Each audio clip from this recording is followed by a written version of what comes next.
کہتے ہیں کہ زلیخا نے جب حضرت یوسف علیہ السلام کو اپنے عشق میں اور اپنے پیار کے جال میں پھنسانا چاہا اور ان کو 7 دروازوں کے اندر بند کر دیا، تو وہاں پر انہوں نے ایک حرکت انجام دی، اور وہ یہ تھی کہ ایک کپڑا لیا اور وہ کپڑا اٹھا کر کے ایک بت کے اوپر نہ انہوں نے رکھنا شروع کیا۔ تو حضرت یوسف علیہ السلام نے ان سے سوال کیا کہ یہ زلیخا تم کیا کر رہی ہو؟ کہا کہ یہ میرا خدا ہے اور میں اس سے چھپنا چاہتی ہوں، اور مجھے حیا آتی ہے کہ میں اس کے سامنے کوئی برائی انجام دوں اور کوئی برا کام انجام دوں۔ تو حضرت یوسف علیہ السلام نے فرمایا کہ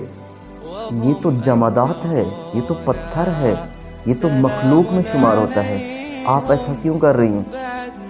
تو کہا کہ چونکہ یہ میرا خدا ہے، مجھے اس سے شرم آتی ہے، تو لہٰذا میں اس سے شرم کرتی ہوں، حیا کرتی ہوں، میں نہیں کر سکتی کہ اس کے سامنے برائی انجام دوں۔ تو حضرت یوسف علیہ السلام نے فرمایا کہ اے زلیخا، تیرا تو یہ پتھر خدا ہے، جس کو تو چھپائے گی تو یہ چھپ جائے گا، لیکن میرا وہ خدا ہے جو زمین و آسمان کا مالک ہے، جو زمین کے اندر چھپی چیزوں کو دیکھتا ہے اور آسمان میں ہونے والے واقعات سے وہ آگاہ ہے، جو ظاہر اور باطن سب پہ آشنا ہے، جو ہر چیز کا مالک و خالق ہے اور کریٹر و پروڈیوسر ہے، لہٰذا میں اس سے زیادہ سزاوار ہوں کہ ڈروں۔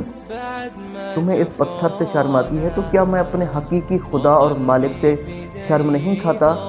تو تب انہوں نے خدا سے التجا کی، اے اللہ مجھے اس مصیبت سے نکال، ورنہ یہ عورت مجھے اپنی آلودگی میں شامل کر دے گی۔ تو آج کل کے بھی جوان ایسا ہی کر سکتے ہیں، خدا سے ہی رابطہ اور راز و نیاز کر کے اس برائی کے چنگل سے نکل سکتے ہیں، ورنہ اور کوئی راہ حل نہیں ہے۔